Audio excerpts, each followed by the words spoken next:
Hello guys, শুভ সন্ধ্যা সবাইকে আর শুভ কোজাগরী লক্ষ্মী পুজো। তো এখানে তোমরা দেখছো মা নারকোল কুড়ছে।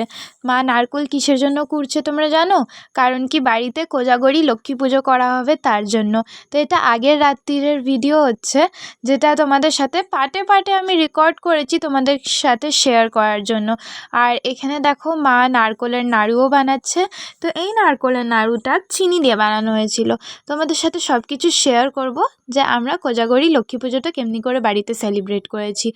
আর এরপর এখানে বানানো হচ্ছে মুরকির জন্য এখানে গুড় আর খই দিয়ে বানানো হচ্ছে। তো দেখতে থাকো তোমরা, কেমন লাগবে অবশ্যই কিন্তু কমেন্ট সেকশানে জানিও, আর ভালো লাগলে ভিডিওটা একটা লাইক করে দিও। তো এখানে দেখো মুরকি তৈরি হয়ে গেছে। আর ভিডিওতে একটা স্পেশাল জিনিস আছে, স্পেশাল জিনিসটা আমার জন্য স্পেশাল। তোমরা দেখে বলো তোমাদের কেমন লাগলো। Hello guys, the art. This is the art.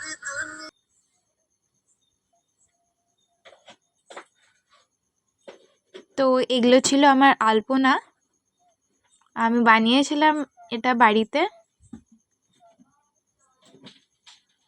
এই আলপনা কিন্তু সব আমার মায়ের থেকে শেখা, আমার মা আমাকে শিখিয়েছে, তাই জাস্ট শিখেছি। And this is the artist. আর তারপরে চলে আসলাম আজকের দিনে।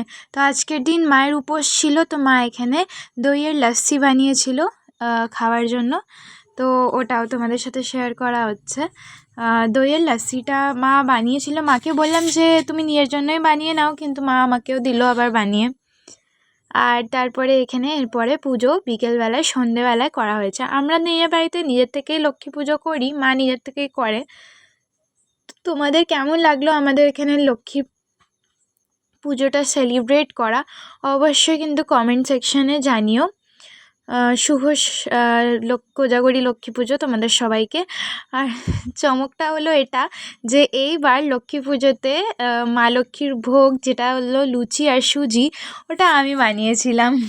ফার্স্ট টাইম আমি ট্রাই করেছিলাম, কিন্তু হ্যাঁ, প্রসাদ খাওয়ার পরে বুঝতে পারলাম ভালোই হয়েছিল। কিন্তু তোমাদের কেমন লাগলো অবশ্যই জানিও।